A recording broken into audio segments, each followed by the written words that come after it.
Welcome. This video is a long time in the making and we're really excited to present it. Today, we're diving deep into the mysterious and strange world of the Homunculus, a being that has captivated the minds of alchemists, mystics, and philosophers for centuries. It has been referenced throughout history by several reputable historical figures of science such as Paracelsus and John Dee. But is this simply a made-up story? The homunculus was said to be a tiny, fully formed human created through mystical and/or alchemical means. But the question is, was the homunculus ever more than just a myth? Was it only possible to create tiny humans? What was this process of creating this supposed miniature man? Or could this even be a reference to some type of ancient form of cloning or artificial reproduction for full-sized humans? The ancients were known to be curious about the secrets of life in the natural world. Could it be that they had devised a method to artificially create humans without the need for sexual intercourse? An early form of a test tube baby that could lead to the creation of a human being? Keep that question in mind as we continue to explore. I want to give a big shout out to Juan from the Juan on Juan podcast. He sent me some books and a bunch of notes that really assisted us in creating this video, and I really couldn't have created the video without him. He's the guy that knew the most about Homunculus in the community, so definitely go check him out on Instagram, YouTube, and just go show him some love. Also, before we start, make sure you check out the Cabbage Patch video series playlist as it connects with everything we will be discussing. And this video is a continuation of the series. With that, enjoy the show. Warning, what you're about to watch is the most insane video you'll ever see. Now's your chance to turn back.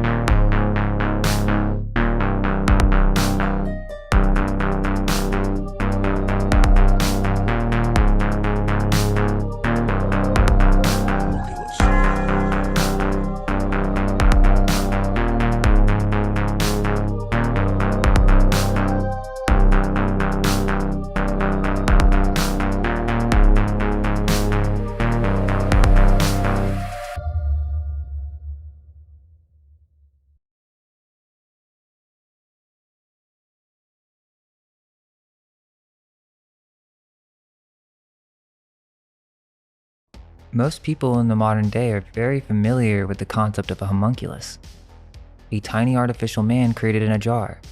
It's one of the most searched terms on Google, and in 2016, the term was revived due to viral videos under a Russian YouTuber who insisted he had discovered the method of creating a homunculus. These videos convinced millions, but it wasn't long until they were proven to be fakes.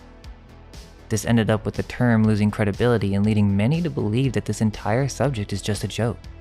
The idea of the homunculus in the scientific community in the modern day has been denounced as the mere fantasies or imagination of medieval writers in the 17th century. Yet, these mainstream historians are not willing to explore some areas of thoughts on this topic, specifically esoteric secrets, as it is outside their expertise. For this knowledge delves into the science and art of the alchemist. Alchemy is the foundation of modern science, so it's important for one to take the subject seriously, especially when we can read what the scientists of that time actually wrote on the subject. We must remember as we begin to dive into this material that the term homunculus may have dual-fold meaning that it's not so singular in its definition and may have multiple layered meanings. We know the homunculus is Latin for little person, culus meaning little and homo for man or mankind. Interestingly, the origins of the word go back to Proto-Indian European term dogomon, meaning of the earth, similar to the Old Irish dena. This connects to the clay references that we will see later, as the homunculus is also said to be depicted as small statues made out of clay. One of the earliest historical references to the concept of the homunculus is found in the work of the ancient Greek philosopher Aristotle. He explored the notion of abiogenesis, or the idea that living organisms could emerge directly from non-living materials. This is referenced to as spontaneous generation. In his work De Generation Animalium, Aristotle examined the belief that certain life forms like mice and maggots could spontaneously arise from inanimate substances such as soil or grains. It gets really interesting because many, if not all, the ancient Greek philosophers believed in a form of this abiogenesis or spontaneous generation. This was based off an ancient biological science known as preformationism. Preformationism states that organisms develop from miniature versions of themselves. It's important to note that preformationists believe that the form of the living thing exists prior to their development. We'll connect this later. Also, Pythagoras is credited as one of the earliest thinkers to explain the origin of form in biological production, suggesting that the father contributes the essential characteristics of the offspring, while mothers contribute only a material substrate. It's important to note the similarity between supposed ancient Greek Neoplatonic thought and the magical systems used by the alchemists. The question is, were the Greek philosophers secretly alchemists in discussing a different type of biological production? This will all be brought to question. Spontaneous generation can be found in ancient works by revered poets like Ovid. In Ovid's Metamorphoses, he describes the creation of life through alchemical elements, the earth, the air, and water, bring forth, suggesting that living organisms originated from inanimate elements, wind combined with fire.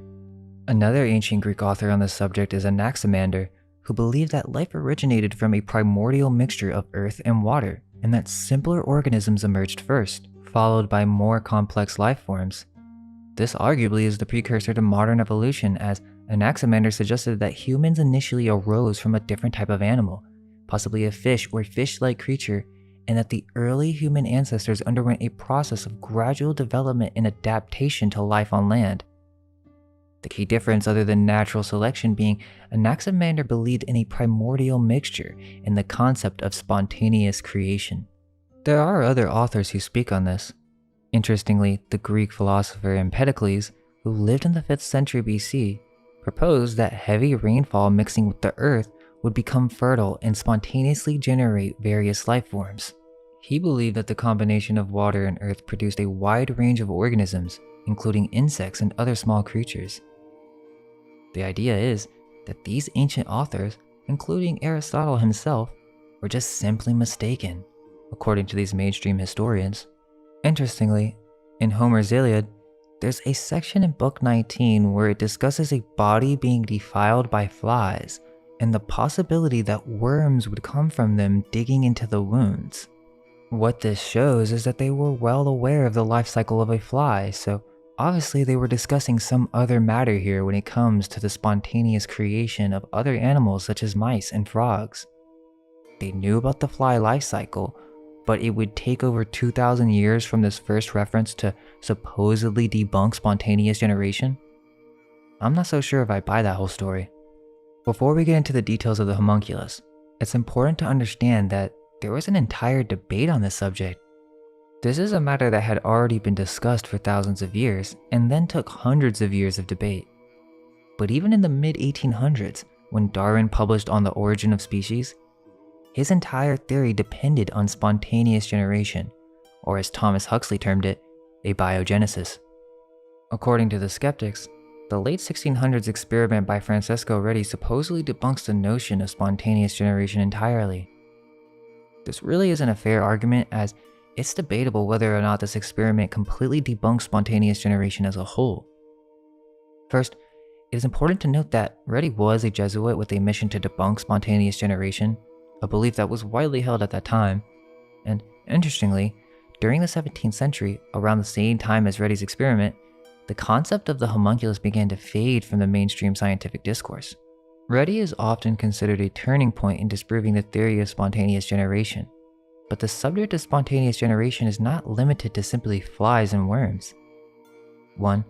It was an experimental design, and it really was not comprehensive enough to fully debunk spontaneous generation in its entirety, yet it is constantly referenced in that manner.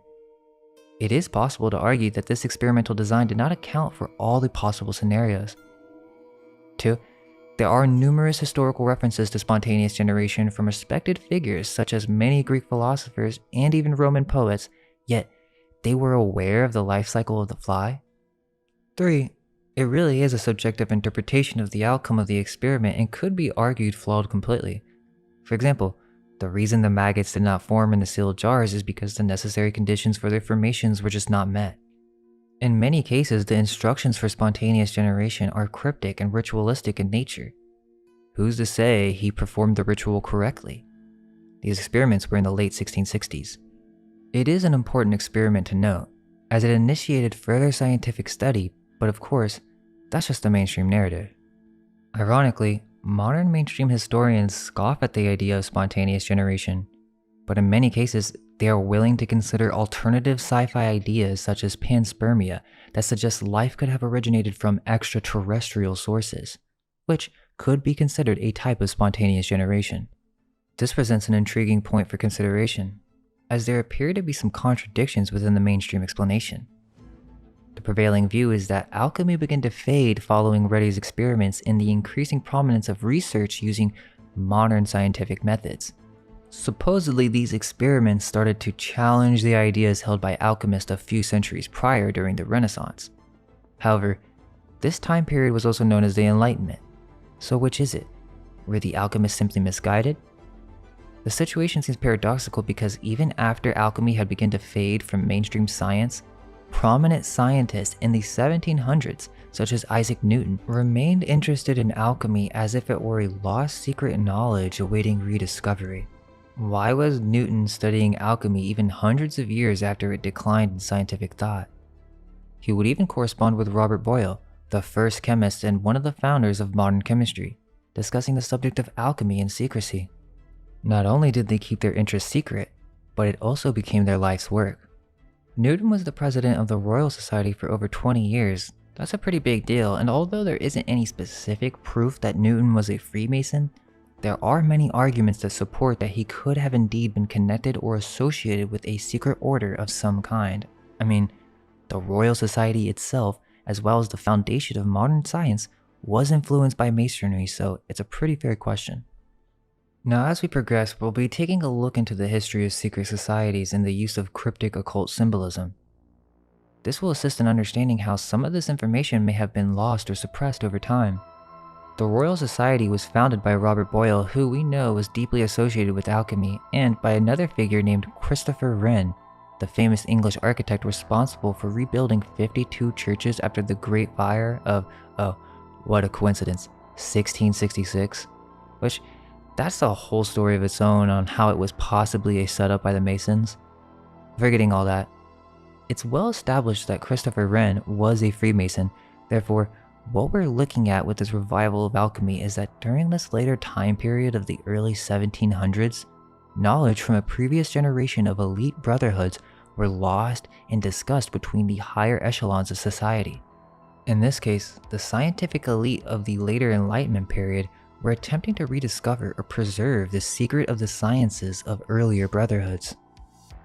So, some people are willing to believe that in the present day, that aliens have the ability to clone, and we've seen this in many movies many times, or that the government is secretly cloning individuals and that there are hidden underground cloning laboratories.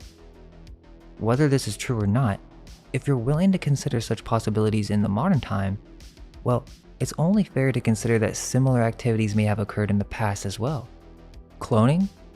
This could have been the most closely guarded secret of the esoteric societies, which were controlled by the royal elite families during that time. Of course, some may argue that this is because we possess a different technology and scientific understanding today. However, that argument originates from a perspective fed to us by these royal societies, Rosicrucians, Jesuits, and Freemasonic brothers, or the 17th century scientists unveiling new scientific advancements and technological progressions. But many of these scientists and their findings are funded by these royal elite institutions, which can be clearly identified through their coat of arms. Even if we trust the mainstream narrative and the level of technology presented for each age, we should always consider that the highest forms of technology would be guarded by the elite of its time. For example, something like the Ark of the Covenant. Perhaps this science didn't involve or depend on the need for modern machinery or electronics, but instead, it was an advanced occult art whose technique had been guarded for ages. The homunculus can essentially be divided into multi-layered definitions because it simply does not refer to one thing. This will be clear as we progress. The ancient practice of creating a homunculus far precedes alchemy, but we'll highlight that the subject of the homunculus is deeply integrated with the deepest secrets of the alchemical and hermetic tradition. Many have interpreted the Philosopher's Stone as simply a means for creating gold from base metals, but the bigger secret is that the Philosopher's Stone was used for creating artificial life. The homunculus represents far more than just a tiny man or creature created in a jar. 1. It refers to a secret ancient art and knowledge of generation in combination with alchemy or the capturing and moving of souls. 2. A secret occult double, a double body, another vehicle for consciousness. 3. The capturing of a soul into a non-living object. 4. Esoteric secrets, which we'll get to towards the end. There is much to cover, and every definition will be explained. But this is a huge subject because the homunculus embodies humanity's quest for forbidden knowledge and our curiosity to uncover the mysteries of life. Many different subjects connect, especially when we connect it with an understanding of alternative history, false timelines, and other subjects we have covered in the past. In this investigation of the homunculus, we will cover some of the most prominent subjects associated with this concept, shedding light on their historical significance and impact on the development of modern science. We will focus on the contributions of several influential scientists who were captivated by the mysteries of the homunculus and the principles of alchemy, and how their work significantly shaped the course of scientific inquiry. I'm sure that most of you have heard about John Dee, or the real 007, the advisor to Queen Elizabeth I, who was also known for his heavy association with the occult, attempting to communicate with angels using an Enochian language, which he claimed was used by supernatural beings. He was deeply interested in alchemy and amassed a massive library of alchemical text for his studies. He's a very interesting figure because it shows the connection between the governments or elites at their time and how the courts were filled with high-ranking figures well versed in alchemy and the occult. He is claimed to be the founder of the Rosicrucian Order, a secret society preceding the Masons, said to be founded around this time period. But it's very likely that they are a secret ancient Catholic order, and we will show this later. But it can indeed be quite shocking, as the Rosicrucians are typically associated with Protestants after the 1600s. But there is more to that story, much more to connect when it comes to secret societies, their ancestry, and their relation to this knowledge. The Rosicrucians were fascinated with alchemy, Hermeticism, and blended these ideas with Christian motifs. Some say that there's no evidence to suggest that Dee was a Rosicrucian, but Dee's writings were responsible for an occult revolution in Europe. But the question is, did this interest in alchemy and the homunculus really all start in the early 17th century, or does this tradition go back from before the creation of religion? Well, there's much more to that story, and there were many other prominent figures from that time period who not only had a massive impact on science and history, but were deeply associated with secret societies. We have an entire section where we dive into the Elizabethan era later and explore his other associates. It would be a great task to cover occult philosophy in its entirety, but it may be important to note for a moment some key points. Hermeticism, an ancient philosophical and spiritual tradition, traces its roots back to the legendary figure Hermes Trismegistus. Often described as the founder of the tradition, Hermes is believed to have authored the Emerald Tablets, a collection of texts that laid the foundation for Hermetic philosophy.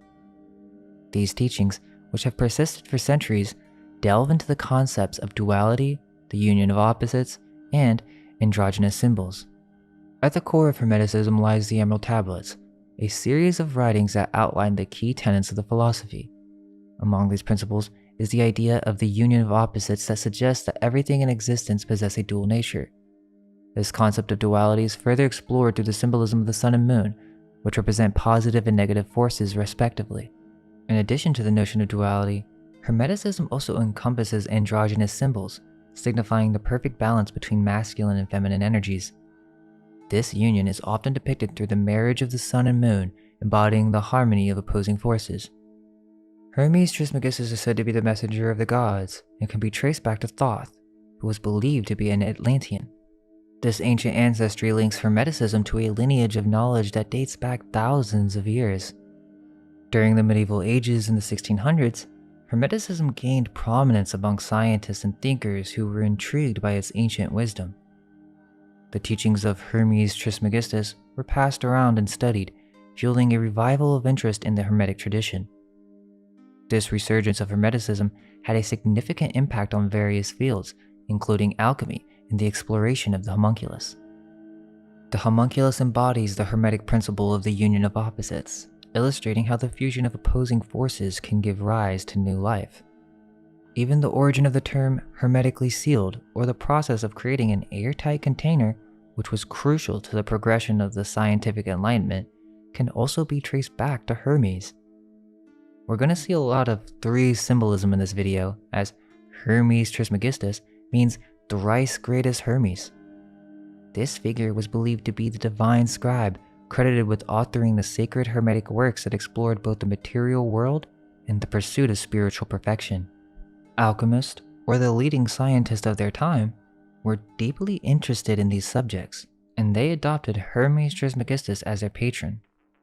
Another aspect to consider is the mandrake, as interestingly, it's brought up many times during this period, but this lore, although not exactly the same as the homunculus, is definitely connected, and most of us are well aware of this plant. But the mandrake has been associated with this concept of the homunculus, and according to the occult tradition and alchemical philosophy, the mandrake acts as a homunculus and can be sealed in a bottle to serve or represent the magician themselves. It is also said to have hallucinogenic and supernatural properties. If uprooted, it would scream, killing anyone who heard it. This is very similar to another story we'll hear later. It also seems that this has alchemical applications in the forms of potions and spells, in that the power of the mandrake extended beyond ingesting it. To use it as a fertility aid, the root could be placed under a person's pillow, or it could be kept close to someone ill to treat their condition. In the film Pan's Labyrinth, for example, the heroine places the root in a saucer of milk under her sick mother's bed. Roots were sometimes carved to enhance their human form, and could be carried on the person as a charm or talisman, not only to help with conception, but to help find love and bring good fortune. It has a long history of medicinal use, and one of the oldest and most common uses was a fertility aid. In Genesis, the first book of the Old Testament, Jacob's wives, the sister, Leah and Rachel, compete to provide him with children with the help of a mandrake. In the 1st century, the ancient Greek physician and botanist Pedanius Dioscorides noted the human-like form of the mandrake's roots and indicated its use as an anesthetic for surgical procedures such as amputation. The golem is also connected with this. There are some differences, but it's important that we cover it. A golem is an anthropomorphic being crafted from lifeless materials like clay or mud and is brought to life through ritual incantations and sequences of Hebrew letters. In many golem stories, the creature serves as a helper, companion, or savior of an endangered Jewish community. However, in some tales, the golem spirals out of control and becomes a threat to its creator. The most renowned golem legend takes place in Prague and features the scholarly Rabbi Lowe.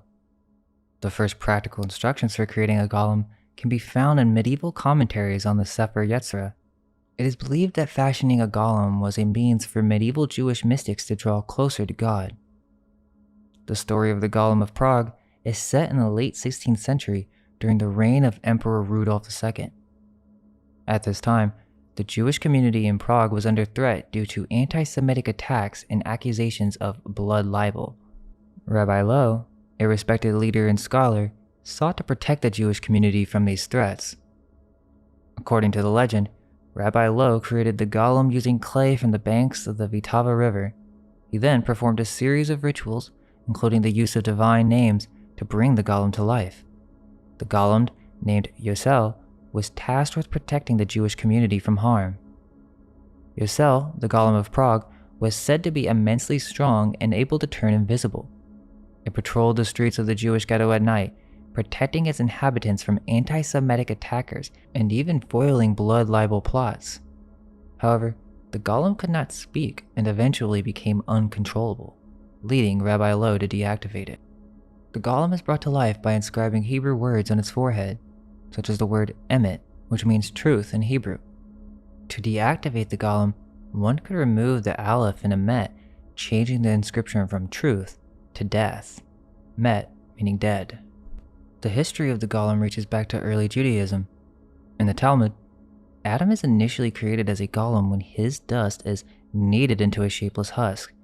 Just like Adam, all golems are created from mud by those close to divinity, but no anthropogenic golem is fully human. Essentially, it is a story of the magical power of the Hebrew language. Its origins can be traced back to the Sefer Yetzirah, which is a book attributed to the biblical Abraham. Medieval commenters on the Sefer Yetzirah have even believed that Abraham and Jeremiah were able to utilize the knowledge within the book to create, quote, living beings. The fact that Abraham was aware of these methods of creating artificial life will be relevant later in the video. Albertus Magnus, sometimes referred to as Albert the Great or Saint Albert, was a German Dominican friar, bishop, philosopher, theologian, and scientist.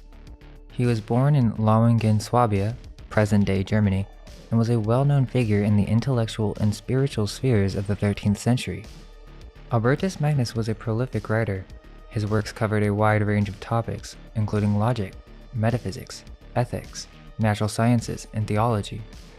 He was a key figure in the development of scholasticism, a philosophical and theological system that sought to reconcile faith and reason by integrating Aristotelian philosophy with Christian theology. Albertus Magnus is also linked to a very mysterious piece of ancient technology, the brazen head.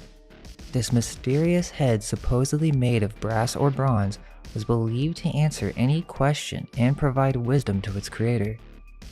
Some say Albertus Magnus was its creator, and others claim it was the creation of Franciscan friar Roger Bacon. Legend has it that Bacon built the brazen head to help him in the pursuit of knowledge and to uncover the universe's secrets. Sadly, the brazen head was destroyed when Bacon didn't listen to its advice, causing the loss of its wisdom and knowledge. In another story, Albertus Magnus is said to have created a brazen head that could speak and answer questions. However, his student, Thomas Aquinas, allegedly destroyed the automaton, fearing it was a tool of the devil. It's not entirely clear where the brazen head originated. Some people think it was inspired by the Greek myth of Talos, a massive bronze automaton crafted by Hephaestus, the god of blacksmiths and artisans. Others think that it may have come from the Jewish legend of the golem. In a way, this can be seen as the ancient form of what we're seeing today with ChatGPT. Is this some historical reference to artificial intelligence that they were using in the exact same way that we're attempting to do? The difference is that modern AI systems are purely code and simulate the brain, and most of what we experience today in language transformers have to be thoroughly trained manually and depend on complex hardware. However, with the brazen head, this would have been powered metaphysically with true artificial intelligence. This would be far more powerful, as they essentially had the ability to speak with some type of all-knowing spirit. It literally involves the creation of a non-human entity, or you could say homunculus, capable of processing information, answering questions, and providing knowledge. It seems to be the exact same thing as ChatGPT, but far more powerful, and if it's possible that this may be a true story, then what other kind of technology did some of these royals or secret brothers have access to? So I guess you could say that the brazen head was an early precursor to the idea of artificial intelligence, with both aiming to create an entity capable of providing knowledge and wisdom. However, the way that they were created and the forces that powered them are vastly different. There's actually more to this story, and we'll come back in a later section. Alchemy can find its roots in Egypt, with the term itself originating from the Arabic al-Khamia, and a possible root is the ancient Egyptian word kemet, which refers to the black soil of the Nile River Valley. This fertile soil was associated with life and transformation, concepts that would later become integral to alchemical practices.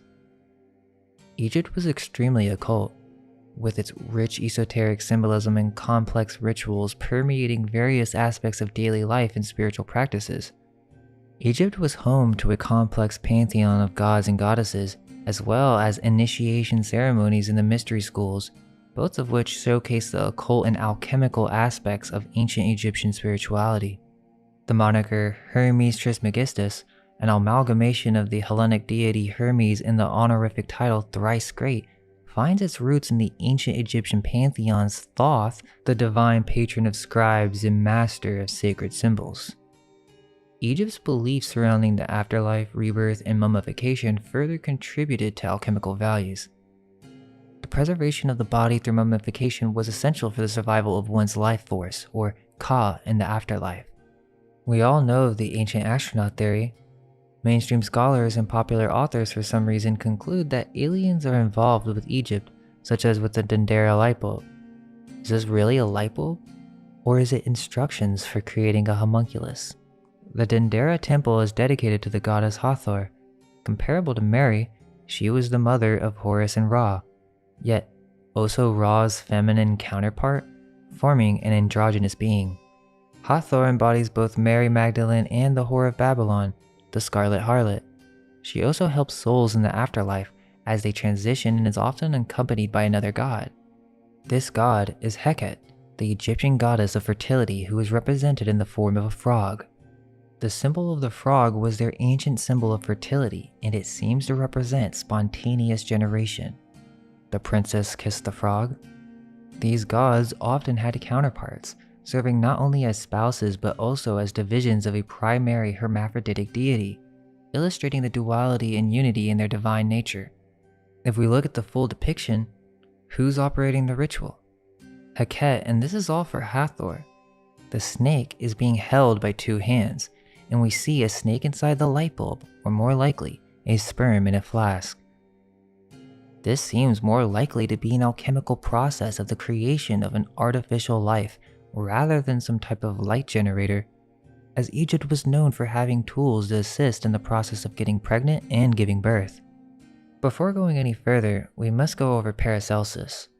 Born Philippus Areolus Theophrastus Bombastus von Hohenheim, the Swiss physician, alchemist, and philosopher who lived during the Renaissance period, early 1500s, but shockingly, he is literally the father of toxicology, so we know that all his credentials check out. He was a revolutionary figure in the history of medicine, challenging the traditional medical practices of his time and advocating for a more holistic approach to healing. But beyond his contributions to the field of medicine, Paracelsus was also deeply involved in the world of the occult and was a member of various secret societies, such as the Brotherhood of the Rosy Cross, or, in other words, the Rosicrucians. This brotherhood predates the Freemasons by hundreds of years and back to the Knights Templar. The similarity and connection between them is evident in their images and coat of arms, but this will be explained later in the video. He was a contemporary of Leonardo da Vinci, Martin Luther, who was responsible for Protestant Reformation, which shows how the Rosicrucians did have an impact and influence the Reformation. Paracelsus inspired an entire medical enlightenment period, and the reason I'm going on about this is because, well, let's delve into some of the lesser known aspects of Paracelsus' life and work, particularly his connections to the homunculus and the darker, more secretive parts of his writings. First off, most of his depictions are post-human portraits, and he's typically seen holding a sword and a prophet for the Rosicrucians. But in one depiction, there's something in the background subtly placed. It's the head of a baby emerging from the ground. There's an open book with a ripped document and key, as well as a fire in the background, making it look as some type of ritual. Paracelsus believed that the human body was a microcosm of the universe, and he sought to understand the secrets of creation by studying the human body itself. In his quest for knowledge, he turned to alchemy, which he saw as a means of unlocking the mysteries of nature. One of his most famous quotes, "Let no man belong to another who can belong to himself," speaks to his belief in the individual's ability to harness the powers of nature in the universe. In his book, De Natura Rerum, Paracelsus wrote extensively about the creation of a homunculus, a small, artificially created humanoid. He believed that through alchemical processes, it was possible to create life from inanimate matter, and he detailed a specific recipe for creating a homunculus. The process involved placing human sperm inside a glass vial and sealing it with a special alchemical seal. The vial was then buried in horse manure for 40 days, after which a small transparent humanoid would allegedly begin to form. Paracelsus claimed that the homunculus would continue to grow and develop over time, eventually gaining the ability to speak and perform tasks. He believed that the homunculus could be used for various purposes, such as healing, divination, and even controlling the weather. His writings on the homunculus have been both praised and criticized, with some scholars arguing that his ideas were a precursor to modern genetic engineering, while others dismissed them as the ramblings of a madman. So again, which is it? Well, let's take a look at the writing of Paracelsus himself. But it's important to note that some scholars, such as William R. Newman in his Promethean Ambitions, describes this as pseudo-Paracelsus. The text is genuine, but apparently another alchemist released this under his name. Regardless, it's still classified as a book of Paracelsus.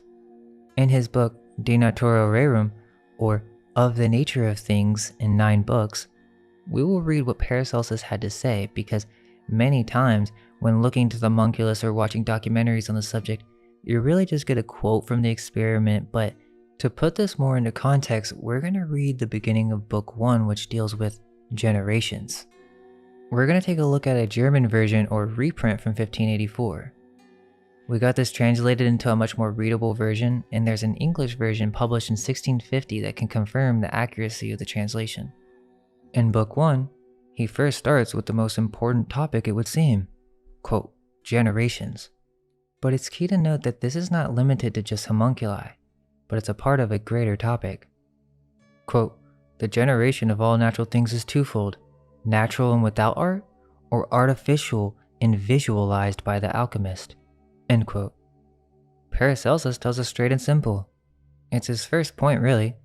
Putrefaction is the key to the generation of all natural things. We'll discuss this more in detail later.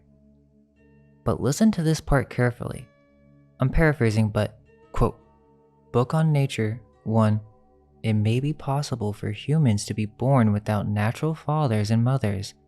That is to say, they can be born not from a woman's body in a natural way, as other humans are born, but through the art and expertise of an experienced spagyric alchemist.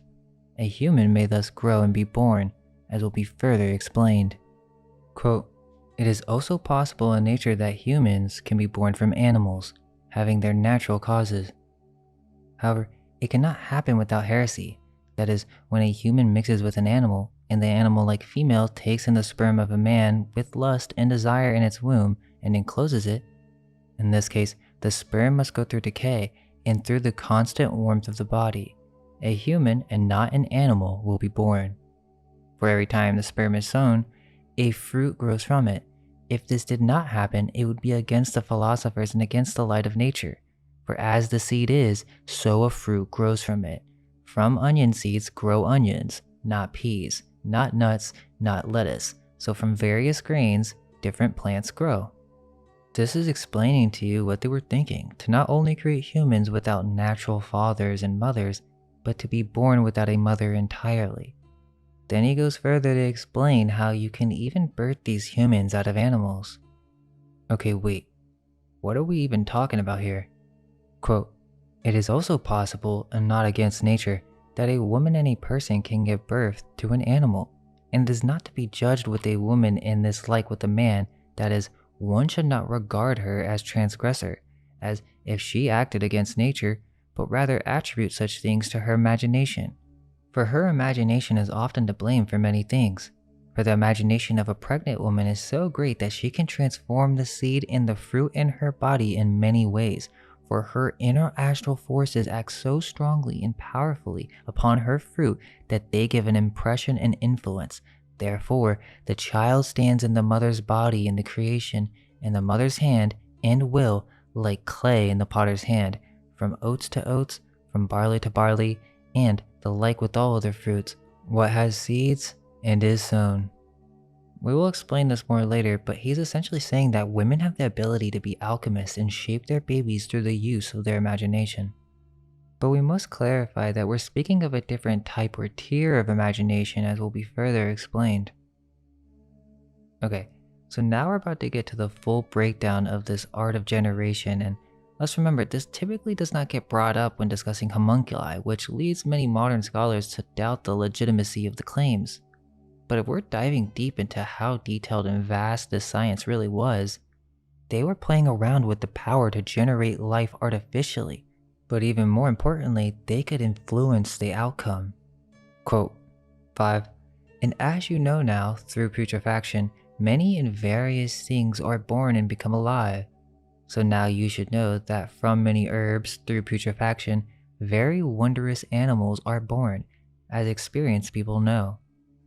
It is important to note that such animals which grow and are born from within decay all have some toxicity with them and are poisonous, some more powerful and stronger than others, and each is shaped and formed differently from the other. As you can see in snakes, vipers, toads, frogs, scorpions, basilisks, spiders, wild ants, various worms, caterpillars, moths, beetles, all of which grow and are born from within decay. End quote. Quote, it is also no less true that many monsters are born among animals, and these are their offspring, which often happens that they give birth to an animal or another monster from human seed, according to the strong imagination of the mother on the child. They often grow from decay themselves and are brought about in a glass, as has been reported. The same often appears in many and wondrous shapes and forms, so terrifying to behold, as often with many heads, with many feet, with many tails, sometimes of many colors, sometimes worms with fish tails or wings, and other strange forms, the likes of which have never been seen before. Therefore, all these creatures are monsters that have no parents and are not born from other animals of their kind, but rather grow from other things and are brought forth and created through art, as you will see with the basilisk. End quote. Quote, but it is not here to deal with these homunculi, since they can be generated naturally and artificially, as from the greater matter and the lesser matter, such as from man and from monkeys, from horses and from donkeys, and from many other animals. End quote. Let's remember that donkey for later. But there you go. In clear language, he's explaining what this is really about, generating any animal you please, hybrids, and creating humans or any type of life in a variety of different wombs. Again, Reddy did not debunk spontaneous generation or the artificial generation of the alchemist. Remember who we're reading from. This is from Paracelsus himself, one of the founders of the scientific method. There's no reason to believe that this information is false, or at least it would seem that the author and many of his followers believed it to be true. They could have been creating all types of different beings. Also, on the basilisk, it would seem that the alchemists during this time had a certain issue, which we'll go into detail on as we progress, but to take note, the basilisk is considered as the feminine evil twin, some kind of feminine evil that gets brought forth during the experiment, and this can manifest in different ways.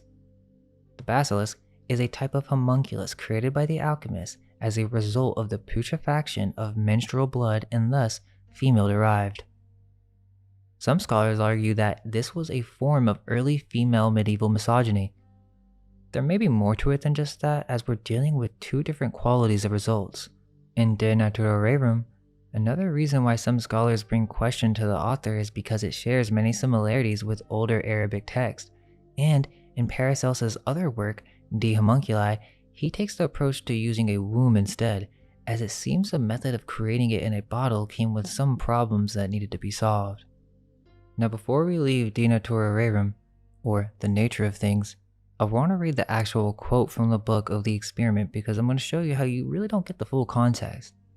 If you try reading the English one from the 17th century, it's still pretty difficult to read. You can understand the words, but it's more difficult to process what's actually being said. So this is a translation based on the German version and then checked by the English version. Quote, now the generation of the artificial man is also not to be forgotten in its own way.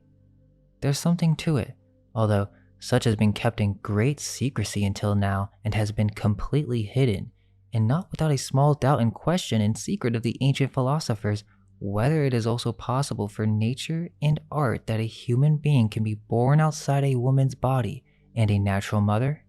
End quote. So wait, he's telling you straight up that this is the biggest secret and it's ancient in origin. Quote, to this, I give the answer that is not contrary to the art of the spagyric and nature in its own way, but it's entirely possible. How such access and occurrence may be Its process is as follows, namely that the sperm of a man enclosed in a sealed cucurbit with the highest putrefaction in the belly of a horse is putrefied for 40 days, or as long as it takes to become alive and move and stir just like this. It becomes visible after some time.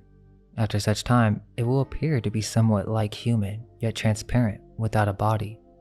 When it is, then daily fed with the arcano, a whitish substance.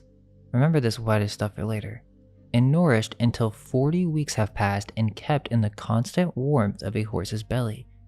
It will become a living human being, resembling another child born from a woman, but much smaller. We will call this a homunculus, and it should be raised like any other child with great care and attention until it reaches maturity. This is the greatest and highest secret that God has allowed mortal and sinful humans to know. It is a miracle and a great work of God, a mystery above all mysteries, and should remain a secret until the end of time when nothing will be hidden and everything will be revealed." End quote.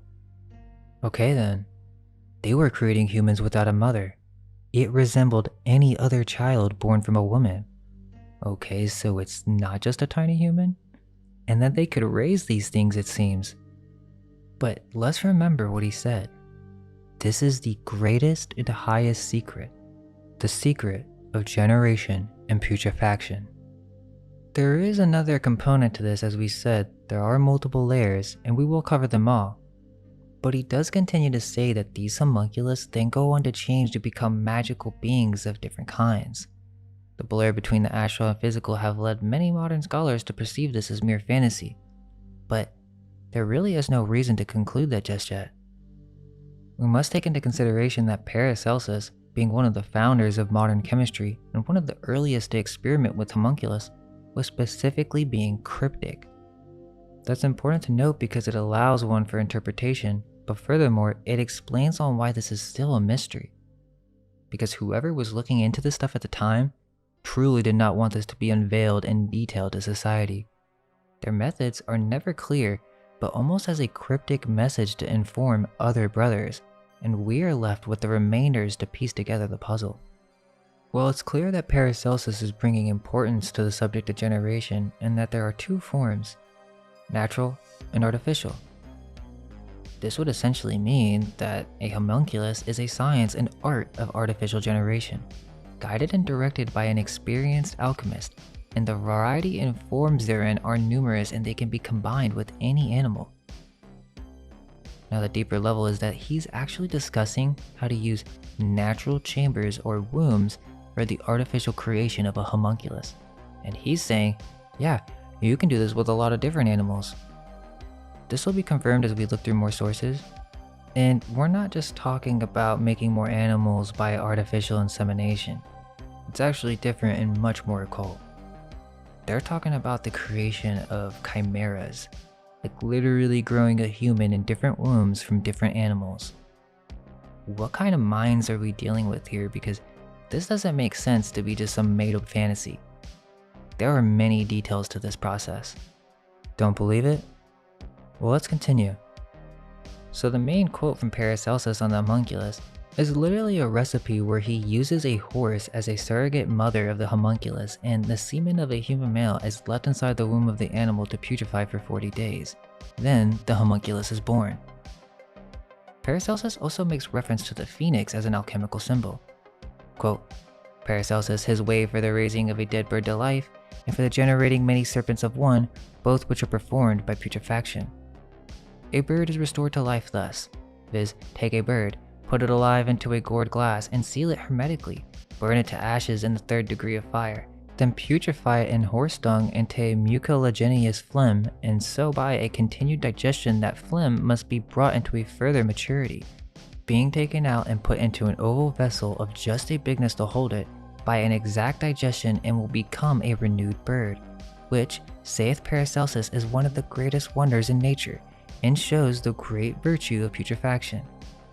Cut a serpent into small pieces, which put into a gourd glass, which you must hermetically seal up, then putrefy them in horse dung, and the whole serpent will become living again in the glass, in the form either of worms or spawn of fishes.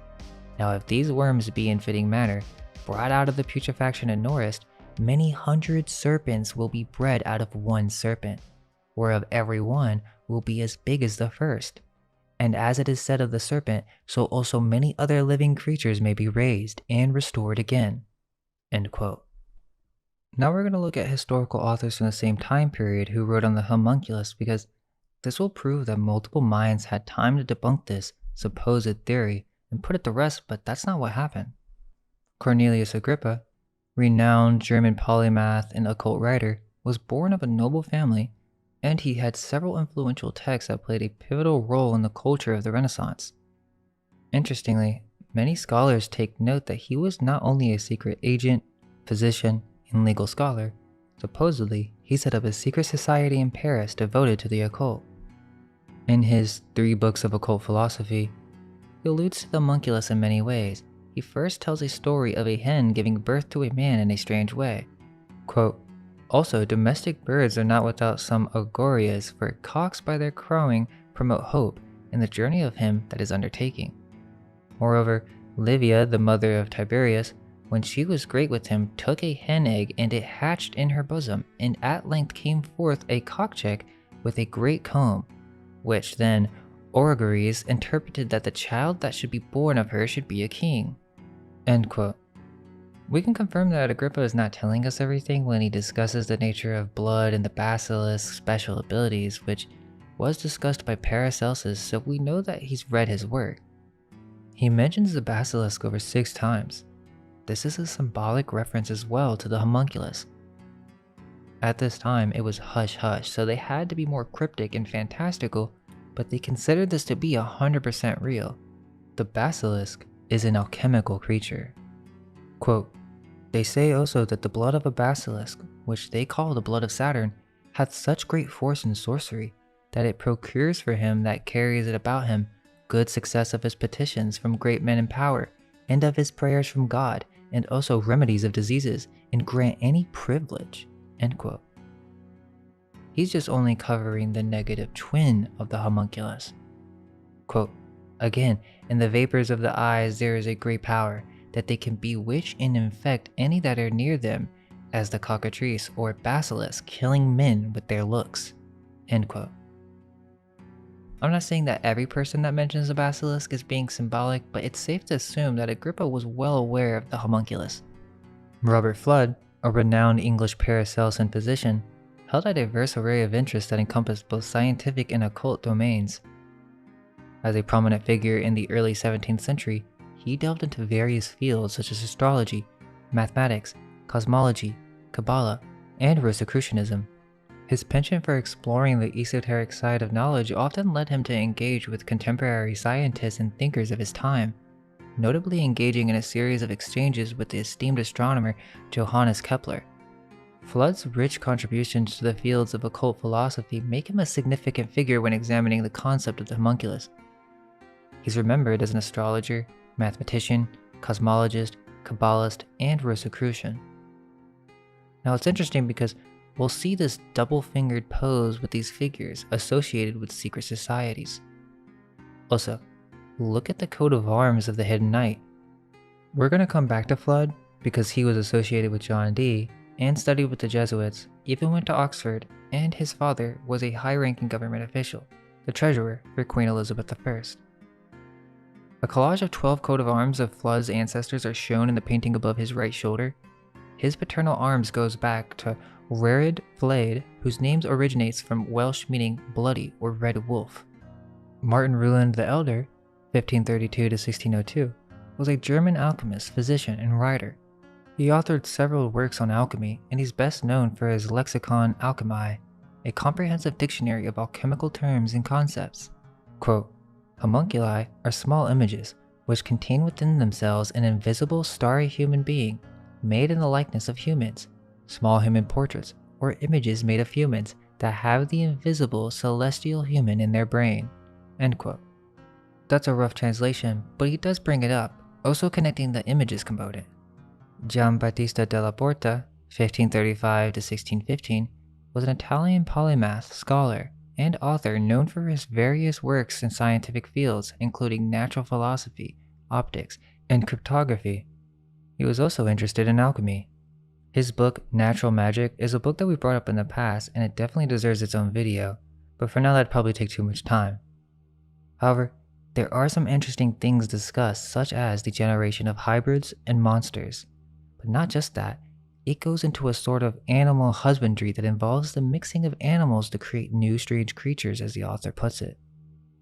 There are also several historical accounts in the book from notable authors where he not only agrees with Paracelsus, but references several ancient Roman and Greek authors. These authors include several reputable sources, such as Pliny, Ovid, and Aristotle, all discussing the nature of putrefaction and generation. He makes it clear in the prologue that natural magic is the top and the complete faculty of natural science. It's important to note this because modern science, although the child of alchemy, has completely left out the most important part of its application, the knowledge and understanding of magic. This may be outside the scope of the video, but it's important to understand, and we will cover this, as magic is the father of all sciences. He continues to say that the knowledge in the book unveils the secrets and history of this natural magic. Then, in chapter 1, which deals with putrefaction, saying essentially the same as Paracelsus, that new creatures can be generated through putrefaction, but he details the history, stating that Porphyry thought that living creatures were begotten of the bowels of the earth, soaked in water and quickened by the heat of the sun. Of the same mind were Archelaus the Athenian, Anaxagoras, Clazomenius, and Euripides his scholar, Cleodemus, and after him Theophrastus, thought that they came of purified water mixed with earth, and the colder and fouler the water was, the more unfit it was for their generation. Diodorus and many other good philosophers hold that all living creatures did arise of putrefaction. Now, to explain putrefaction to those who may not understand what we're discussing, the best way to think about it is fermentation. But when these alchemists are referring to this process, they really mean like a fundamental aspect of our reality, that putrefaction is the transformative process that occurs within matter, naturally. All things go through decay and transformation, even in a controlled environment.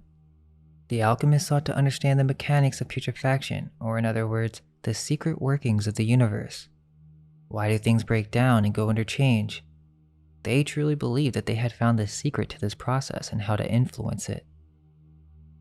For now, I'll leave it at that. There's no direct reference to Homunculus in his work, but he discusses the secret thought process behind it, and it's a good reference to see how serious they were about this subject, and also that they were the leading thinkers of their time, instructing others who also believed it to be true. The only reason this could be as clearly stated in the book is that certain rituals and processes of generation were evident to these alchemists. I'll bring this book up later, but we shall proceed. Oswald Kroll, or Crollius, 1563 to 1609, was an alchemist and professor of medicine at the University of Marburg in Hesse, Germany. A strong proponent of alchemy and using chemistry and medicine, he was heavily involved in writing books and influencing thinkers of his day towards viewing chemistry and alchemy as two separate fields. Now that may be the case, but that doesn't mean he thought they should be separated, as from his book Basilica Chemica, there are clear Rosicrucian and alchemical symbols showing the cryptic nature of the art. He even makes mention to Paracelsus saying, quote, "But none of the mortals, with the true word of pardon, in the whole of philosophy and medicine, with undoubted heavenly favor, has known such hard and hidden secrets and brought them into public domain as Theophrastus, that Paracelsus, a man and philosopher of all eternity, memory, and honor most worthy, whose skill no one has yet been found who can touch, much less surpass, the true monarch of medicine and the first physician of the microcosm." End quote. This is another credible source verifying the works of Paracelsus. Johann Hartmann, 1568 to 1631, in 1609 became the first professor of chemistry at the University of Marburg. His teaching dealt mainly with pharmaceuticals. Quote, in Lecture 23, The Arcanum of Hermes Philosophy, Sendivogius says that there are two types of dissolutions, although there are many other useless dissolutions. One is only truly natural, and the second is violent, under which all others are included. The natural one is such that the pores of the body are opened in our water so that the digested semen is emitted and placed in its matrix. Our water, however, is heavenly, not wetting the hands, not of the common people, but almost like rainwater. The body is gold, which gives semen. Our moon is not common silver, it receives the semen of gold. In Treatise 10 of the New Light of Alchemy, Saturn, having accepted the vessel, drew the water parts 10 times, and immediately took the fruit of the solar tree and placed it. And I saw the fruit of the tree consumed and dissolved like ice in hot water. This water is like a woman to this fruit. In no other thing can the fruits of this tree putrefy except in this water, nor can any other water penetrate the pores of this fruit except this one, and know that the solar tree also comes from this water, which is drawn from the rays of the sun and moon by the force of the magnet. Therefore, it has the great harmony between them." End quote. Just in case he wasn't making it clear that he's hinting towards something, he continues, quote, "In the dialogue of Mercury, regarding this feminine seed or adepts dissolving waters, we have decided to discuss with you the dissolving waters at this moment. This alchemical treasure is indeed great and immense, but for everyone who does not possess the individual keys to the storehouse, without which not even the adepts themselves could dissolve or coagulate the bodies, it is completely inaccessible. If you are ignorant of the dissolution of our body, there is no need to work," warns Dionysius Zacharias, quote, "Whoever knows the art and secret of dissolution reaches the secret of art." Michael Meyer, 1568 to 1622, was a German physician and counselor to Rudolf II Habsburg. He was a learned alchemist, epigrammist, and amateur composer. He also happened to be Imperial Count Palatine. He doesn't actually mention Homunculus directly, but in his book Atlanta Fusions, the entire thing is a metaphor for him pursuing golden apples. It's based on the Greek myth of Atalanta, a virgin hunter who was raised by bears, but it is more so a reference to the race when Hippomenes dropped apples in front of Atalanta. Unable to resist, she lost the race because she picked up the apples and was forced to marry. Well, this is a symbol for these alchemists, and each one of these emblems is a secret. One of them, Emblem 21, specifically deals with the homunculus. I'm sure that many of you guys have seen these engravings before. It's been seen by many eyes. This is a secret code for the development of the homunculus, or artificial generation. Quote, Emblem 21, "Make a circle from the man and woman, then a square. From that triangle, make a circle, and you will have the Philosopher's Stone." Epigram 21, "Let the man and woman be united as one circle from which a square arises having equal sides. From here draw a triangle that is rounded on every side into a sphere, then the stone will be born. If such a thing does not come to your mind soon, if you understand the doctrine of geometry, you will know everything." There are a few more references in here that equally could be considered, but we will show a few of the emblems and then continue on.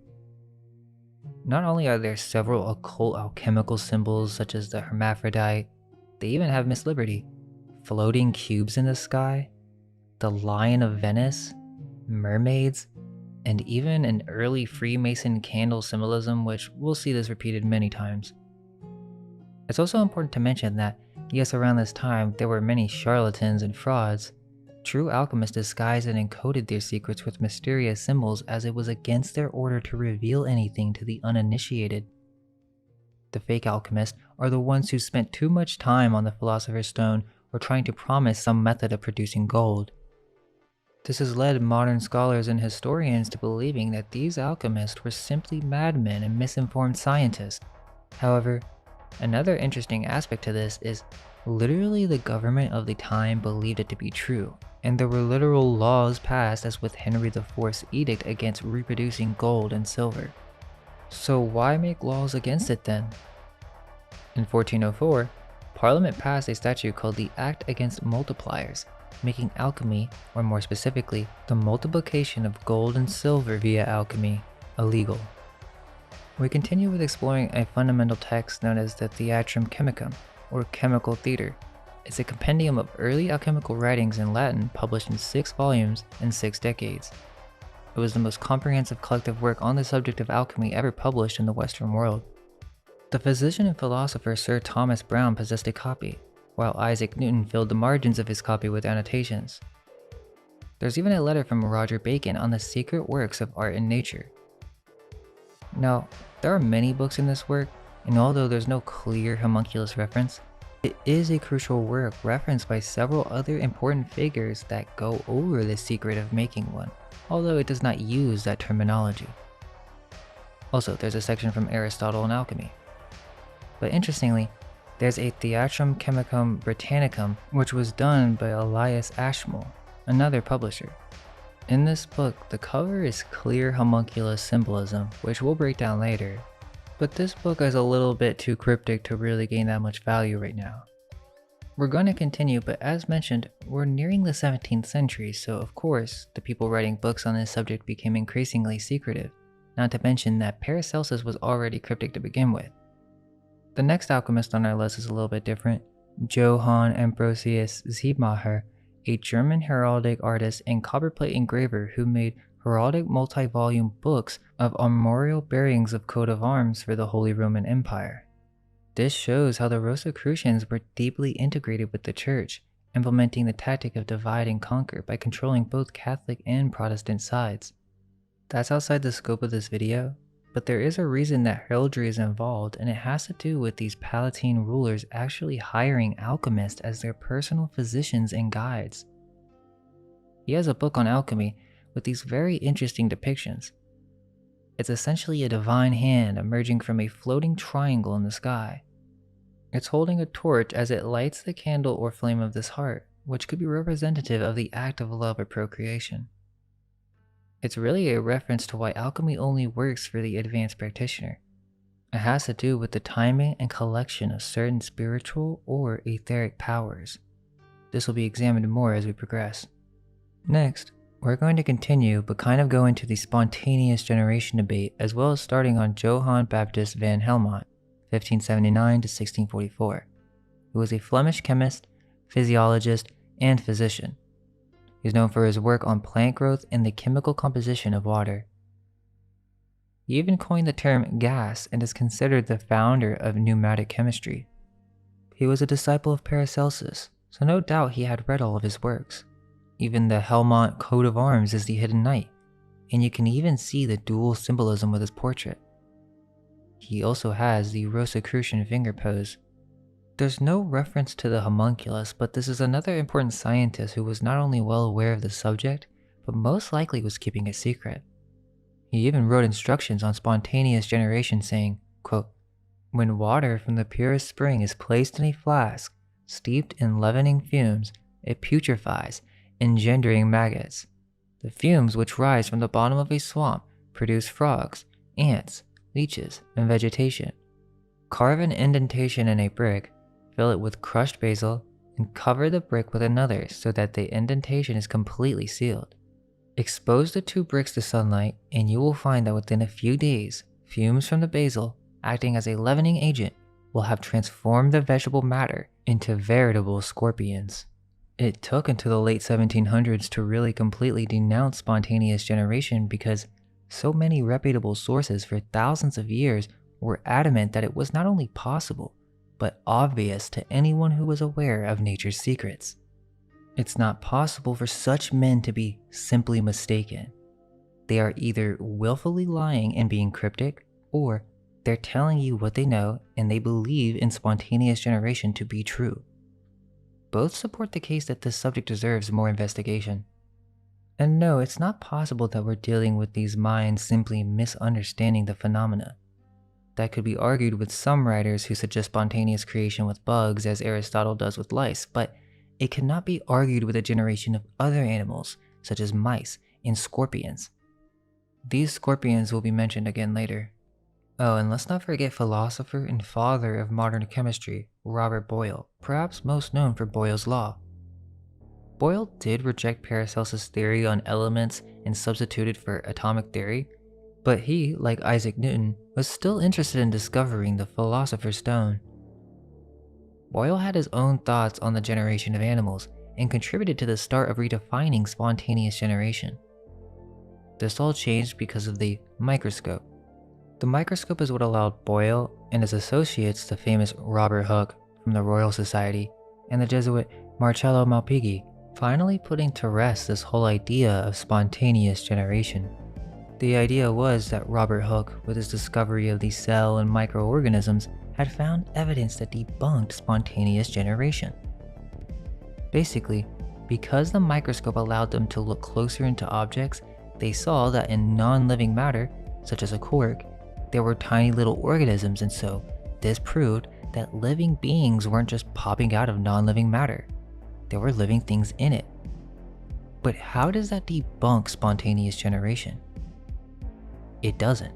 It's just that at this time, especially after the development of the Royal Society, which was Freemasonic in origin, and Hoke was one of the leaders and had to have been associated with Masons at the time.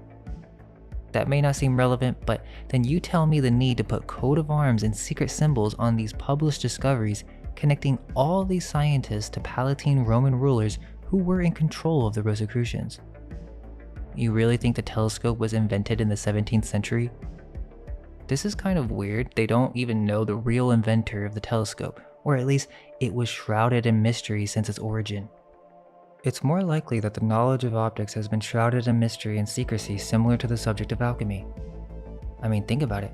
We're discussing the eye, light, images, imagination. These are all subjects of alchemy.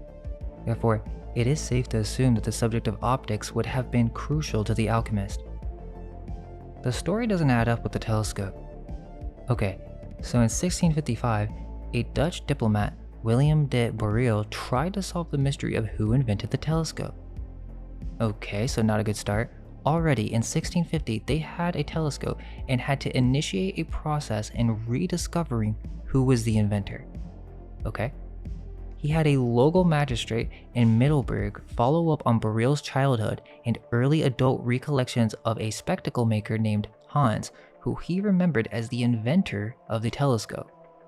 So wait, we're going off of a memory? The magistrate was contacted by a then unknown claimant, Middelburg spectacle maker Johannes Zachariasen, who testified that his father, Zacharias Janssen, invented the telescope and the microscope as early as 1590. This testimony seemed convincing to Boreel, who now recollected that Zacharias and his father, Hans Martens, must have been who he remembered. Boreel's conclusion that Zacharias Janssen invented the telescope a little ahead of another spectacle maker, Hans Lippershey, was adopted by Pierre Borel in his 1656 book De Vero Telescopii Inventor. So to get this straight, the mainstream story says that the microscope and telescope was invented after the 1650s, but they also have this weird story on how it might be from the 1590s. But that doesn't really add up because in the 2nd century, almost 1500 years prior, Claudius Ptolemy, a 2nd century Greco-Roman mathematician and astronomer, wrote a significant treatise on optics. So we had extensive knowledge of refraction and optics for over 1,000 years, but nothing happened until the 17th century. That doesn't really make sense, especially since the Romans were also expert glassmakers. In fact, even Roman Emperor Nero used a glass globe of water to magnify text in order to read books, so they were well aware of magnification. The reason it wasn't mentioned in their books is because what they teach us about the era of the ancient Romans and Greeks and the supposed medieval ages are actually of the same era, and there was essentially a reset. But that's outside of the scope of this chapter, and we can come back to that in a minute. The reason I bring this up is because this would not only be a top priority for their time, but also one of the highest kept secrets, as this would have been one of the primary tools of the astrologers and alchemists. We know for a fact that this knowledge was known before the 11th century by Arabic astronomers and physicists of the Islamic Golden Age. Al-Hazan, or Al-Hassan ibn al-Haytham, is referred to as the father of modern optics. He even wrote a book on the topic and was cited by Newton, Kepler, and Galileo. During his time, there was no separation between alchemy, chemistry, and science. It was all under the science of the wise, or really alchemy. He also assisted in the development of the camera obscura, which is another component to this that has been shrouded in secrecy, as there have been suggestions that this is another tool that was used by the elites to control the power of art. Whoever controlled refraction, projection, and images had the ability to control a population. As we will see, the royal palatines were using astrologers to read the stars and make changes occur from a distance. You could read the future in the stars as well. So, around the near end of the 17th century, Hooke and Malpighi were using this new-founded invention, which was released and approved by royalty to support their findings and quell all talk on alchemy and Paracelsus. But they never debunked spontaneous generation. And it's strange because even Boyle was still using terms like plastic power or plastic force. They were desperately trying to remove metaphysical definitions and philosophies from their work, but it's clear that they still depended on them. Plastic power can just be another term for aether or even an Orphic field that assists in the development of matter. With Malpighi, he also debated and argued with other proponents on spontaneous generation during his time. Malpighi could be argued as an atheist because he tried to explain anatomy in terms of a machine and with explanations completely devoid of reliance on the soul. So essentially, these guys all teamed up and decided to put spontaneous generation to rest. Yet, they never debunked it. They just provided evidence that challenged it, and even during their time, it still wasn't over just yet. This just initiated the debate, and there were back and forths on the subject. After the works of Malpighi and Hooke, Filippo Bonanni, another Jesuit interestingly, was a seashell collector who fought back on their points and released a new experiment in which he tried to show, using a 3-lens microscope, in his work published in 1691, that spontaneous generation was possible in animals without blood and a heart, in contradiction of Francesco Redi's experimental work. Even more interesting is that Bonanni defends Aristotle and metaphysics and even references Redi's experiment, stating that he finds Redi's assertion that spontaneous generation never happens ridiculous. For some reason, even though the microscope and the discovery of microorganisms was relatively a new discovery, Bonanni's scientific experiments on spontaneous generation were dismissed and even considered an inexcusable transgression. I don't think that we can conclude that they were attempting to attack or even challenge the ideas of Paracelsus or the alchemist, because it's really the same exact people. They just moved into a new phase where they decided to be hush-hush about their secret knowledge. Redi actually eventually responded to Bonanni later that year. His book had to do with the generation of parasitic worms, and Redi provides within his treatise a continued defense of his claims that all animals originate from eggs. The first response came from someone who was influenced by Bonanni, Trioni Fetti, who argued that not all life comes from seed, that some plants don't come from seed or eggs, but have other center leaves or foliage. Many years later, Bonanni replied in 1691 stating that he defended his work and that spontaneous generation could happen without the use of seeds. This actually left Malpighi with no argument, and so he went to Boyle for a response, and ultimately, they never really finished the debate. Even after Redi's experiments, they really never debunked anything. It would seem that this is right around the time that the Jesuits, Rosicrucians, and secret brotherhoods left the Aristotle philosophy, but there were still some scholars left over that were dedicated to the original science. So since Malpighi couldn't debunk Bonanni, he ended up going to the Count and literally just complained about him and just put words in his mouth. It seems that Bonanni didn't really want to talk bad about Malpighi, or he just wanted to make amends as they were both students of Kircher. Even Robert Hooke purposely avoided even mentioning spontaneous generation. They were just playing a game of semantics, because some methods of spontaneous generation describe it as arising from non-living matter, but that's not really the point. The point is that they were generating creatures through ritual. It doesn't matter if it actually spawns from some source, and it most likely did. And even Bonanni defined spontaneous generated animals as, quote, are those living beings whose matter is able to be moved even by itself in just the same way that the seed usually moves in the generation of other animals, end quote. I don't think the proponents of spontaneous generation were literally saying it's non-living, as in no life source or living components, but more so that it was not moving or animated. It was not a living creature, and so they were speaking of specific techniques and lost rituals that were used since ancient times to generate these creatures. As we've already shown you, multiple alchemists who thought this knowledge was obvious. But this is kind of weird. The debate was still not over. Almost 60 years later, in 1745, interest in spontaneous generation was renewed when a Roman Catholic, John Needham, came out with new microscopical discoveries showing that large numbers of organisms subsequently developed and prepared infusions of many different substances that had been exposed to intense heat in sealed tubes for 30 minutes. It took over 30 years to respond to this argument, and the answer came from another Italian named Lazzaro Spallanzani, where he supposedly repeated them and said that Needham just didn't heat his tubes long enough or didn't seal them correctly.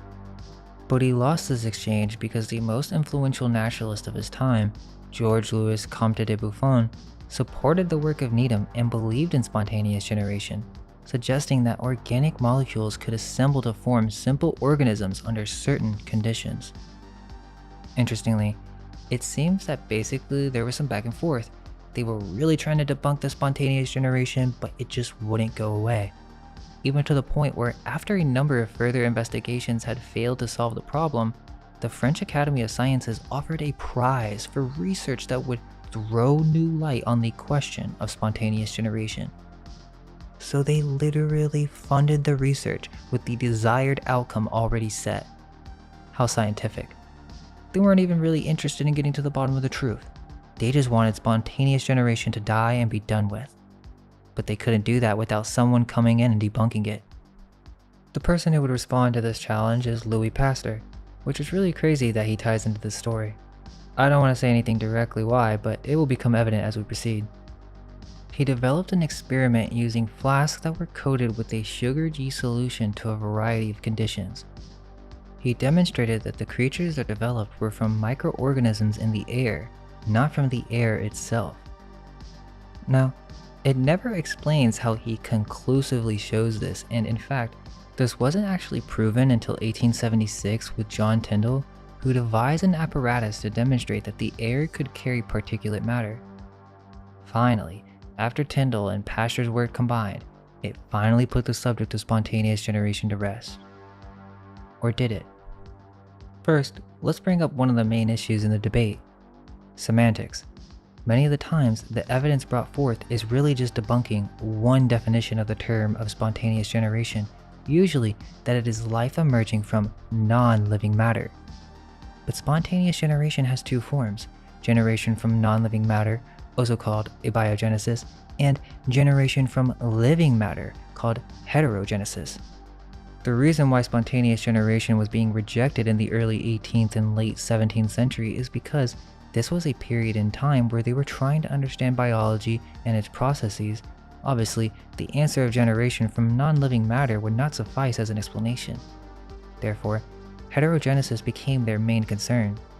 But interestingly, heterogenesis would not work as a complete doctrine in the explanation of the generation of life, as by 1859 it was almost completely discredited. As the experiments with Pasteur and the understanding of parasites continued, it was the very breakdown between organic and inorganic matter that led to the dilemma. The issue became clear with the release of Darwin's The Origin of Species, for any evolutionary theory resting on natural causes logically demands the acceptance of abiogenesis. The term was coined by Thomas Huxley, so we've come full circle. Literally, their theory depends on the notion that life can evolve or emerge from non-living matter at some point. Oh, and also, Thomas Huxley is depicted with a glass bottle with what appears to be a homunculus in the famous 19th century fantasy novel, Water Babies. This book is really crazy. We're gonna have to break it down in the future, but apparently Thomas Huxley is mixed up with a bunch more stuff. Abiogenesis is also related to the concept of the primordial soup theory, which is another attempt to try to explain the mechanics of abiogenesis. They never debunked spontaneous generation, they just changed the name. Now this is an interesting character because the encyclopedias try to call him an amateur. However, Andrew Cross was an important scientist in the history of Britain. He's most famously known for his experiments on electrocrystallization, which were conducted in 1836, during which insects appeared. In other words, spontaneously generated. Around the age of 12, Cross persuaded one of his teachers to let him attend a series of lectures on the natural sciences, the second of which was on the subject of electricity. This was the cause of his lifelong interest into the subject. Cross first began experimenting with electricity during his time in the sixth form, when he built a Leyden jar, and after leaving school, he studied at Brasenose College, Oxford. Andrew Cross seems to be more than just an amateur, as he had many contributions to science and participated in advanced experiments for his time. One of his prominent undertakings involved creating an extensive setup to explore atmospheric electricity. This setup employed an insulated wire, measuring initially 1.25 miles and later shortened to 1,800 feet, that was hung from poles and trees. Through this, he determined the polarity of the atmosphere under varying weather conditions. His findings were later published by his friend George Singer.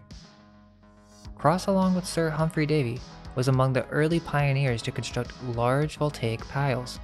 One such described battery consisted of 50 jars with a coated surface area of 73 square feet.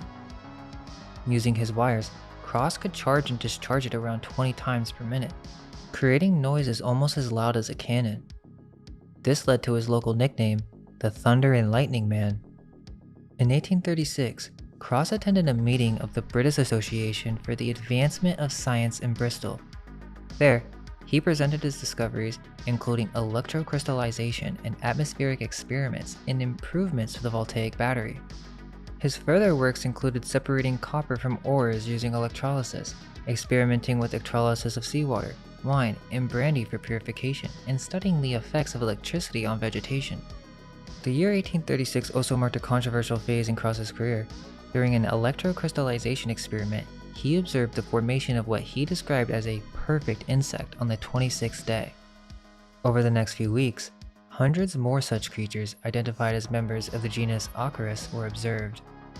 This incident, when reported by a local newspaper, led to public outrage, with Cross accused of attempting to play God. However, his work remained unpublished due to the controversy surrounding Cross's experiment.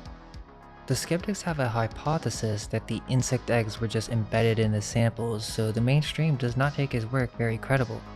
Despite all that, Mary Shelley's Frankenstein was inspired by Cross's experiments.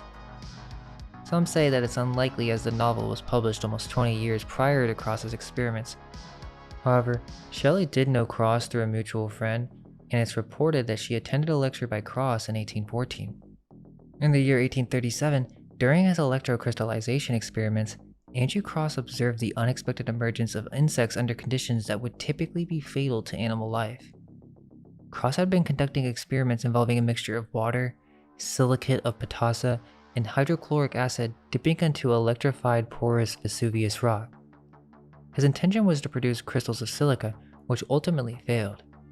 However, on the 14th day of the experiment, Cross noticed small white growths appearing from the middle of the electrified stone, which further enlarged on the 18th day and developed long filaments.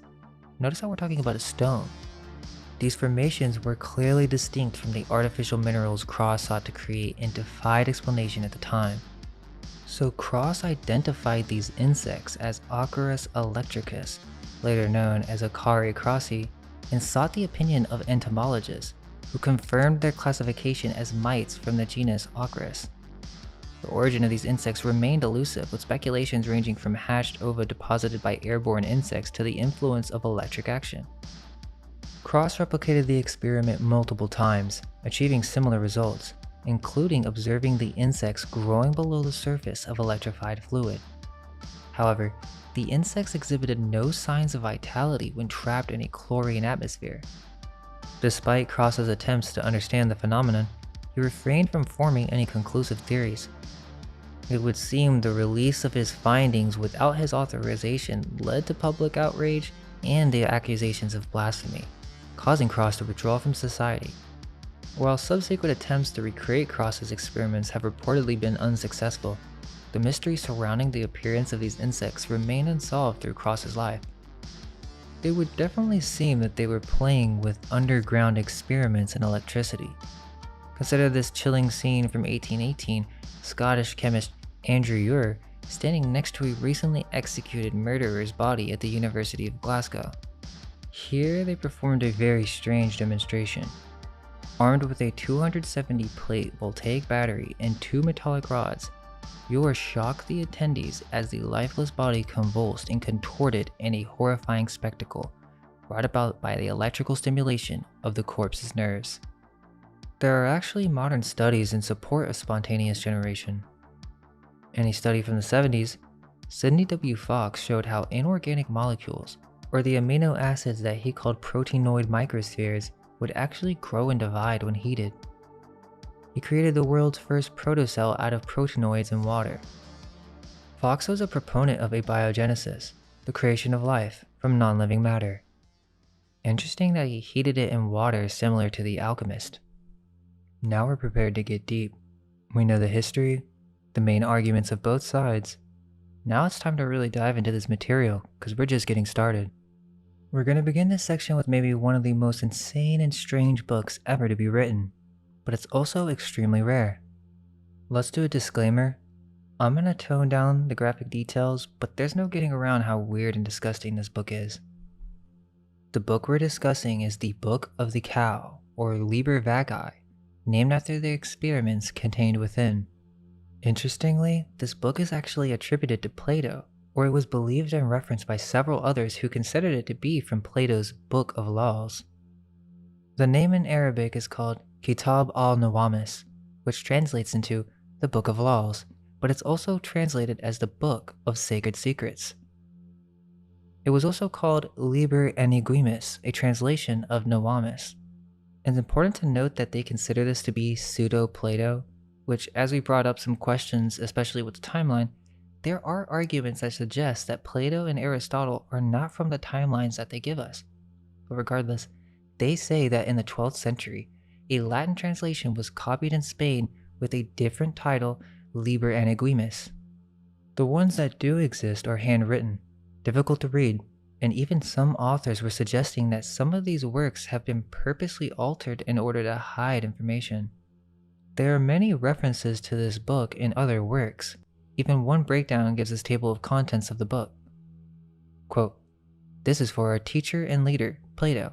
I have seen 2 books by him. The name of one of them is the Greater Book of the Laws, and the name of the second is the Smaller Book of the Laws. In the Greater Book, he speaks of affecting by means of images abominable things like walking on water, causing the appearance in whatever shape you may wish of the forms of composite animals which are not found in the world, causing rain to fall at time unseasonable for its falling, or causing it to be obstructed at time proper for its falling, making meteors, shooting stars, and lights appear in the sky, lightning bolts to descend at unreasonable times, and the ships of one's enemies or whatever one wishes at a great distance to burn, walking in the air, causing the stars to rise at unseasonable times, and seeing them when they have fallen from their heavenly places to the center of the earth, conversing with the dead." End quote. This is discussed in David Pingree's book on the subject. Now it becomes clear that this homunculus is just a subcategory of a much larger and higher science, artificial generation, or even spontaneous generation, connecting to an even higher science, the occult arts that allowed the practitioner to cause real-world change. Obviously, we need to discuss the blur between the astral and the physical, and we can discuss that, but some things do become evident. They were not playing around with just artificial creation, but wombs and literally, quote, creating any type of creature they wish. Now, we can't go into everything right now, but it's important to take note that the alchemist, who we know for a fact worked for the Holy Roman Church and her Palatine rulers, well, they believed this information to be true, including the ability to make meteors, shooting stars, and lights appear in the sky. I mean, that sounds pretty specific. How about burning whatever you want from a great distance? That sounds familiar. If they didn't believe it to be true, then why were they hiring these alchemists to work for them? It would seem the ideology behind this is Greek metaphysics, but a more esoteric form in which you would actually move your soul or a soul into other material bodies or objects. That the soul is what allows things to move. Now this is where it gets interesting, and this also takes an occult mindset, but otherwise, scholars typically begin to see this as allegorical. But it's not. It's based on philosophical concepts, but I argue that it's not only allegorical, but literal on multiple levels. They just viewed the soul differently, and we can use different terms for this, spiritual power, or aether. Now the secret here is that this soul contained in a form, or the spiritual power of the magician, was synonymous with an image. Literally, by viewing an image in your mind, you were encapsulating a soul, if you will, into that form, creating an image. But that image represents something or is attached to something, a soul. This is the philosophical concept behind the alchemists, but they believed literally that the imagination was a real thing. That just by imagining something or creating an image in the mind, you were constraining a soul or consciousness to that image. This is the process of implanting. A magician can take certain spiritual powers or souls, not of the magician, for example planets, and implant them into objects, goals, or desired outcomes. It must be noted that this was not something they believed or hallucinated, but this was the beginning of the scientific method itself. Ancient magicians, through trial and error, undeniably proved the ability to affect the material world through the power of focused thought. Open any book on magic and this is what you find. And this is what is at question. Did these scientists in the 1600s actually have the ability to cause these real-world effects through the combination of an early physical and spiritual science that was revived from an even more ancient source? Things to consider are the strength of the will of the magician. This includes a variety of factors such as focus and desires, but also to consider the type of spiritual forces implanted and into what body and at what time. This is the foundation, because in order to understand Homunculus, we have to understand the greater science behind it. Homunculus is simply the name for the experiments done by the medieval scientists trying to revive the ancient art of artificial creation. But this process and science is much older and goes by many different names. So the Book of Cow does have a vast amount of miracle-type spells and cosmic or heavenly transforming events causing changes to the Earth's atmosphere. It describes how to perform miracles similar to the Bible, to turn a staff into a snake, or to walk on water similar to Jesus. But there's something clear to note about the Book of Cow, or Kitab al-Nawamis, and that is, it covers the concept of artificially creating rational and irrational animals. Or in other words, this book teaches how to literally implant souls into the creation and generation of plants, animals, and men, each of which, according to Aristotle, has its own type of soul. The author of the Book of Cow claims that animals can be created by artificial means. It's important to note, as it expands the subject beyond a singular humanoid creature or tiny human in a bottle. It's crucial to make that distinction because as we explore this phenomena further, the more doors that will open, as what we're dealing with is an ancient science of allowing semen from a male animal to develop within an artificial womb. But I find it fascinating that in the Book of the Cow, there's a detailed ritual for the manufacturing of artificial bees. Now on one level, this is interesting from whether they really did find a way to generate insects using spontaneous generation outside of just growing maggots. The ritual involves a young female cow who is slaughtered and her blood is placed along with some of its body parts. Again, this stuff gets kind of graphic, but they take this organic substance from the cow and they put it in an enclosed chamber. They let it rot for 7 days, and for some reason a dog penis is thrown on top. Then after another 7 days, worms start popping up. Now it gets weird because then you're instructed to feed these worms with a fistful of dead bees on a specific timeline of every 14 days. This is mind-blowing because it also gets into other strange worm subjects because they're also androgynous, so they play into this occult symbolism. But after 2 weeks, the worms will grow wings and turn into bees. Now it seems there's a reason that worms are used, and this is really interesting because the answer actually lies with Aristotle, where he claims in De Anima that ants and bees possess a special power or faculty that they have a complex soul. So what that means is they can't just be grown through spontaneous generation. The alchemists actually have to grow the worms first, since they have a different type of soul and they can be produced using spontaneous generation. Then the next step is using the ritual and the dead bees, the alchemist transfers the soul or implants that soul into a new vehicle, creating rebirth. This also explains the fascination with bees by secret societies and royal coat of arms. You can see it everywhere. In old alchemy symbols, Rosicrucian symbols, even in this old engraving of a supposed collection, which really doesn't get that much attention, but on closer inspection we can see that this is an early Freemasonic alchemy library, as we can see even humans in the bottles and the occult bee symbolism. The author of the Book of Cow states, quote, "Whoever wishes to make a rational animal should take his own water, a quamswam, while it's still warm. This water is the semen, and Aristotle believed that this semen contained a soul, but only while warm. One should mix this warm aqua with an equal amount of the stone, which is also to be called the sunstone." Interesting, that's important to note for later. Also, the sun is the father in astrology, but also signifying God's son. Here's a quote from the book. Quote, "Then one should look out for a ewe or a cow, whichever of these one chooses, and insert the mixture in her womb and plug up her genital with the sunstone." End quote. It would then seem they take blood from the cow to provide nourishment for this newly created being. Although primitive, this seems to be a reference to some type of ancient occult ritual involving male fluid of a magician that would be put on a stone, some type of special sunstone that then would be used in, well, artificial insemination.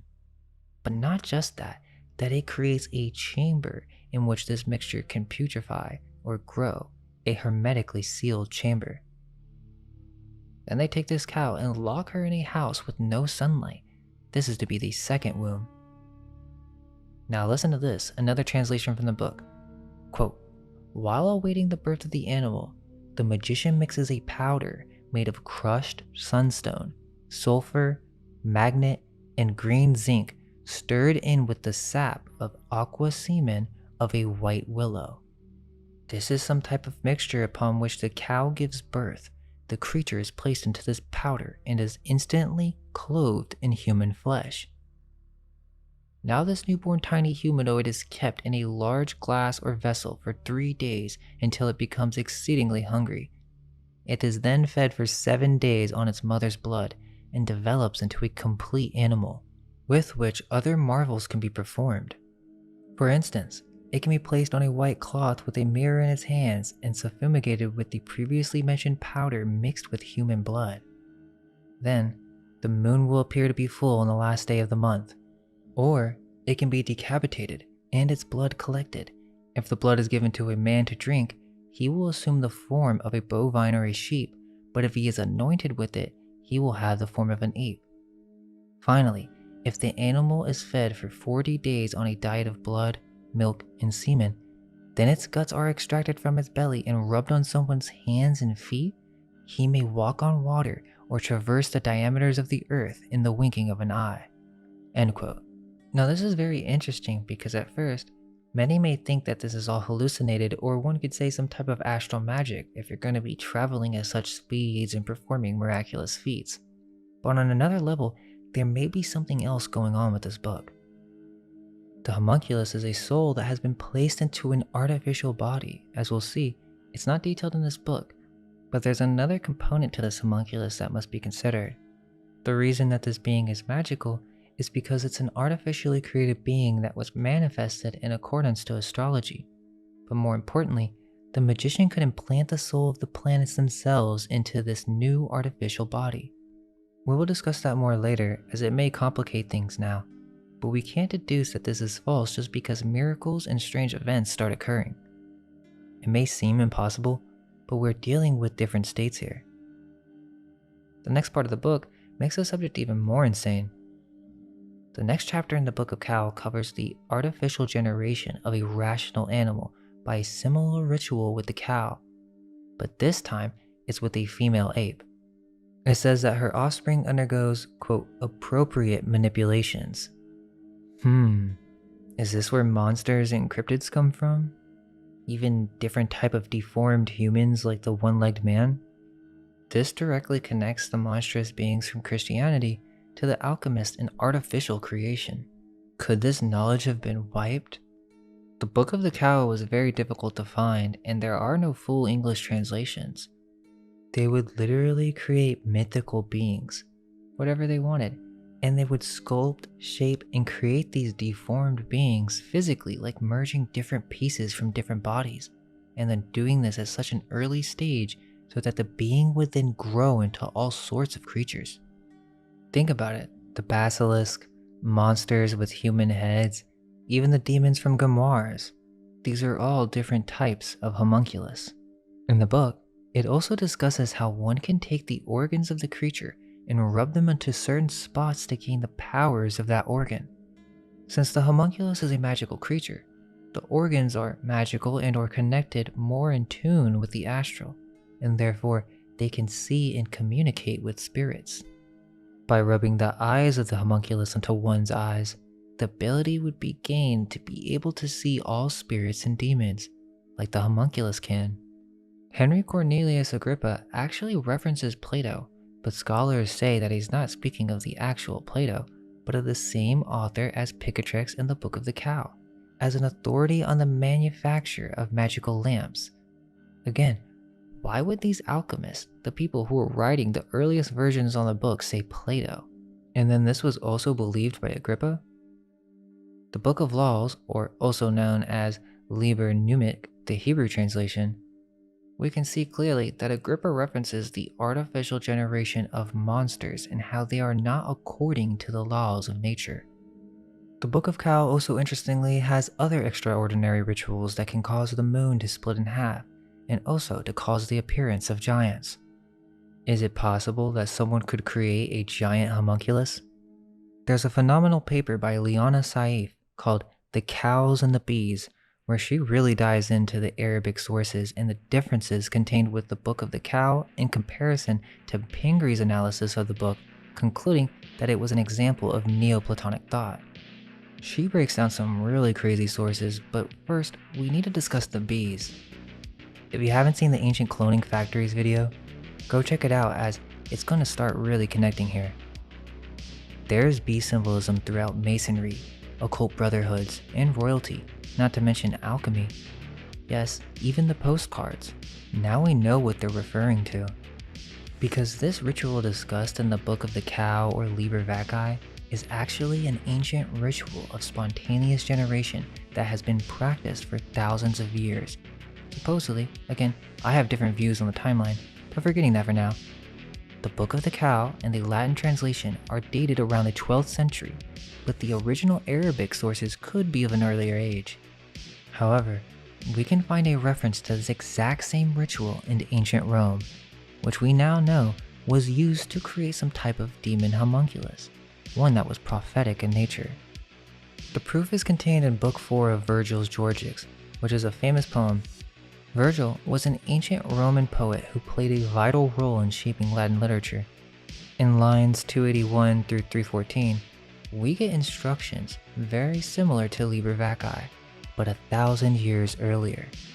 Quote, "But if someone's whole brood has suddenly failed, and he has no stock from which to recreate a new line, then it's time to reveal the famous invention of Aristeus, the Arcadian master, and the method by which in the past, the adulterated blood of dead bullocks has generated bees."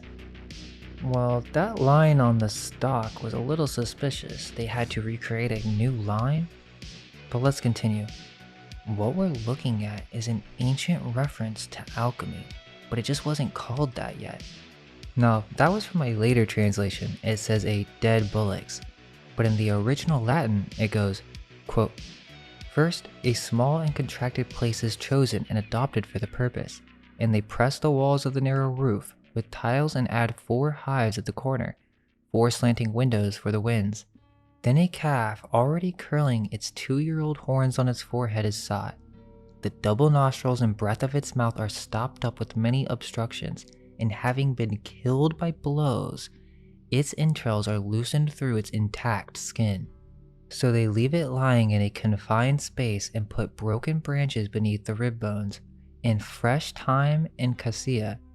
This is done when the west winds first drive the waves, before the meadows blush with new colors, before the chattering swallow suspends its nest from the rafters. Meanwhile, the moisture, heated in the soft bones, seethes, in the miraculous animals that are to be seen by the modes, first deprived of feet, then buzzing with wings, mixed together and more skim the thin air." End quote. So hold up, that's alchemy. And they're even using herbs and timing references. They even are hermetically sealing the cow. Well, come to find out, there's actually a name for this ritual. It's called the ancient art of Begonia. This was an ancient ritual on the generation of bees, and they even try to say on the wiki that it was more just poetic or some learned trope rather than an actual practice. I think that seems like a cover-up because it's clear that this is not poetic. This is the exact same ritual that's mentioned in Liber Vaccae. It's also found in Byzantine Geoponica. Perhaps the earliest mention is by Nicander of Colophon. The Hermetic Charonides reported that worms are born after 1 week and bees after 3 weeks, which again confirms without a doubt that is what we were dealing with in the Book of the Cow, but it specifically ties the creation of the homunculus to far more earlier origins, especially if we consider the queen bee with Diana of Ephesus. Quoting Ovid's Metamorphosis 361-68, Florentinius of the Geoponica reports the process as proven and obvious fact. Quote, "If any further evidence is necessary to enhance the faith in things already proved, you may behold the carcasses decaying from the effect of time and tepid moisture change into small animals. Go and bury slaughtered oxen. The fact is known from experience. The rotten entrails produce flower-sucking bees, who, like their parents, roam over pastures, bent upon work and hopeful of the future. A buried war horse produces the hornet." End quote. So, let's keep in mind that he mentioned the oxen and a horse, and he's literally saying to have faith in it because it is a fact known from experience. We didn't mention this, but John Baptista della Porta in Natural Magic brings this up and goes into way more detail. The fact that Aristotle did not mention Begonia, yet does have a section on bees, have led scholars to believe that Begonia wasn't real. Well, the authors discussing this were not just being poetic, but also cryptic, similar to The Alchemist. Aristotle could have left that out because it's far too occult. Even Celsus, who spoke of the ancient Hyperboreans, was against the practice. This was a secret art form, or occult ritual which was only known to the adepts of the order. Archelaus calls bees the factitious progeny of a decaying ox. And in De Agricultura, written by Marcus Gatto, also known as Gatto the Elder, in 160 BC, the conversation between Vassius and another character touches upon the concept of begonia, or the belief in the spontaneous generation of bees from the carcass of an ox. The Greek term begonias, born of an ox, is used to describe these bees. Okay, so it's not mentioned for like 1,000 years, and then out of nowhere, it just pops up again in Liber Vaccae, or Book of the Cow. Interestingly, it doesn't seem that the two are directly connected. But Pietro de Crescenzi, an Italian jurist, agronomist, and author, refers to begonia around 1304 in the Book of Rural Benefits. Also, begonia is very close to Bologna. I wonder if there's a connection there. In 1475, Conrad of Megenberg, in the first German book of natural history, claimed that the bees are born from the skin in the stomach of an ox. Michael Herring gives a detailed description of begonia drawn from Geoponica.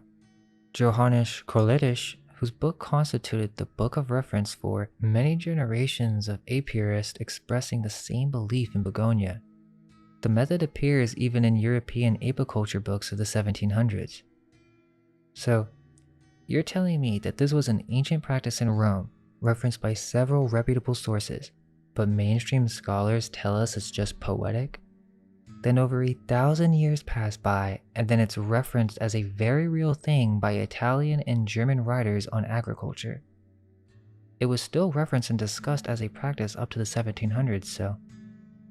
Even Gatto the Elder makes reference to the Bible that has a story or allusion to this. Quote, "Out of the eater came forth meat, and out of the strong came forth sweetness." Judges 14.